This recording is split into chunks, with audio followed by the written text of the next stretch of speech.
Hi, I'm Phyllis from ISO, and welcome back to my channel. And today, I haven't made a video for about a week and a half now, getting on to the 2 weeks. So I thought maybe better come back on and say hi again. But I've been kind of busy working and sewing on different things. So I finished up this quilt top. This is a quilt top a friend of mine gave me in a bunch of pieces of fabric and things. And she had it all appliqued, hand appliqued, and you can't even see the stitches. And then she's got it all. And I showed it to you in my last video. I think it was my last video. But it didn't have the flying geese or this sashing around it.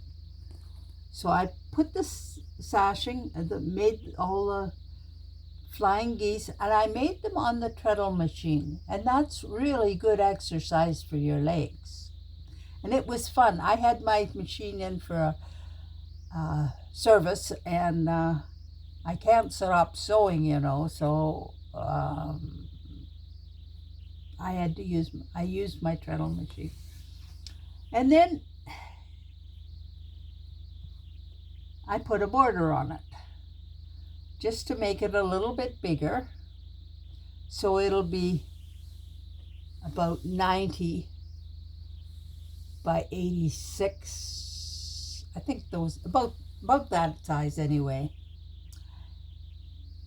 So this has been fun. And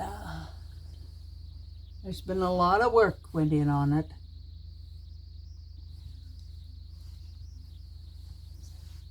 To be leaving, sit in the box.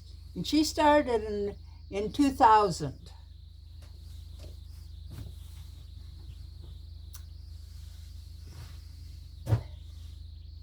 And I'm finishing it in 2024.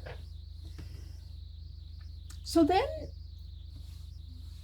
I was watching another girl demonstrate, and she wondered how you can make the hem even on a t-shirt. So I took some really stretchy silky fabric here, and I want to show you how I do it. First of all, I started off with just sewing this with a tiny zigzag stitch, and it goes kind of wonky. This one I used a stretch stitch on it, and it wasn't much better. It'll stretch out, but then it takes the original form, so you don't want something like that.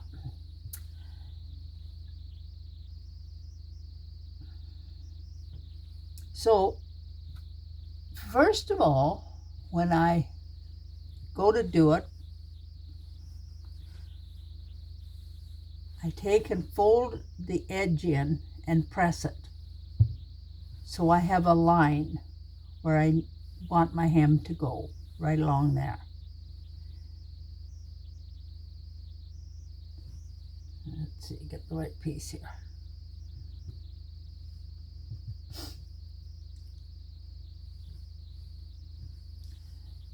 And then I place a piece of,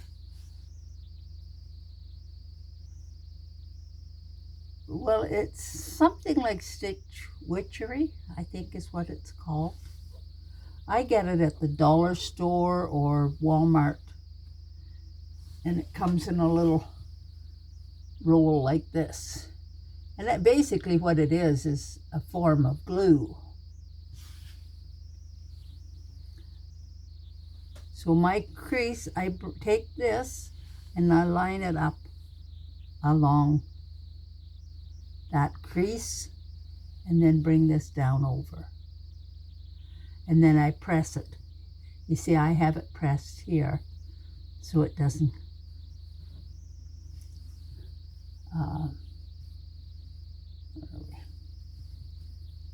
there's another piece, and that's all pressed down. So it's not going anywhere, and it leaves it nice and flat for you. This one I sewed, but you can't see it because I used a fine thread, which looks nice. This piece, I sewed it with a little zigzag, and I sewed it twice. You only have to sew it once, but if you want it to look more like the button, you can sew it twice. This one I used it's a stretch stitch, and it would go back and forth. It's 3 rows of stitching right close together, but I don't know whether it's maybe my thread, because it wasn't I was just looking for something that would show up on the fabric. So maybe it's my thread that wasn't sewing it quite right, or whatever. Or you can take a twin needle. If you want to cover this back seam with a sort of like a zigzag stitch, I guess, that catches the two and would cover the edge of your fabric, you could use a twin needle. Now, I have never used the twin needle, not for this, but someday I may try it and just see how it comes out. But so then when you get it, see, I sewed this, and this is a stretch fabric as well. And I sewed it across.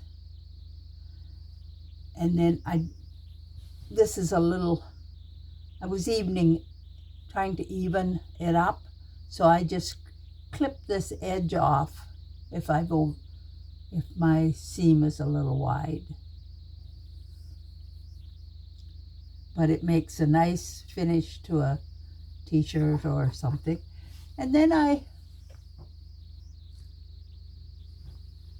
made a t-shirt, a top, out of this fabric.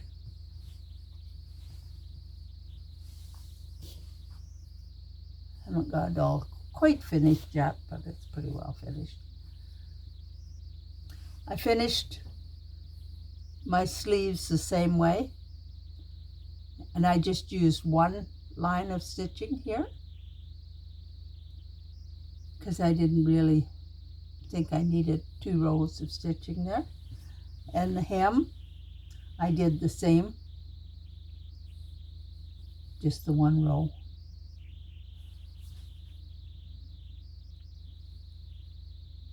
And I use that fine thread on it, and you hardly see it.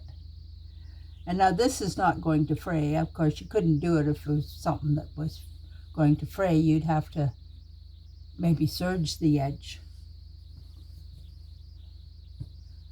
But no, I think that'll be a nice little light colored or light top for the summer.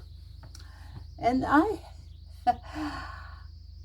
when I was buying it, I didn't realize it was 60 inches wide.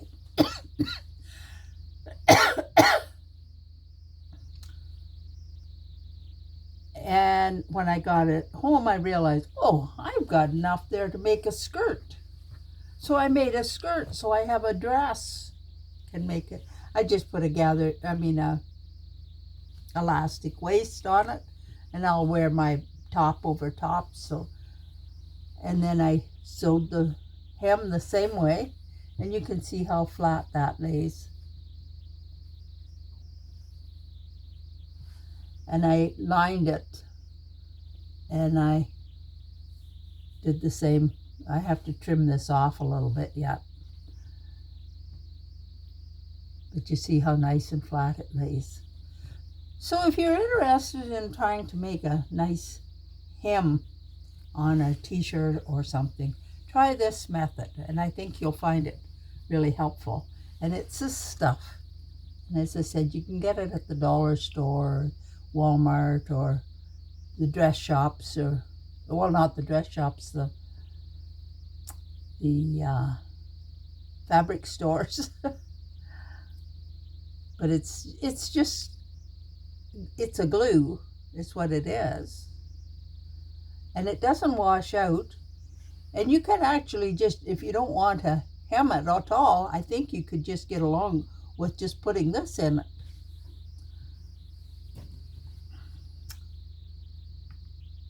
So that's what I've been up to. Well, I made a couple of dog coats, and I made a couple of dog beds, or quilts, I guess you'd call them, for their Chesterfields, my granddaughter's Chesterfield.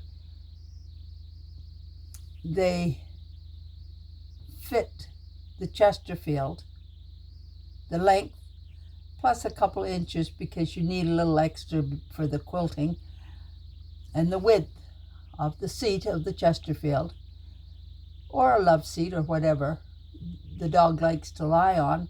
And then when you've company coming and you don't want them to go home with dog hairs, you roll this blanket up or quilt up and set it away, and they're not taking your dog hair home with them. So it's a fun idea, and I don't have it because it's already in use.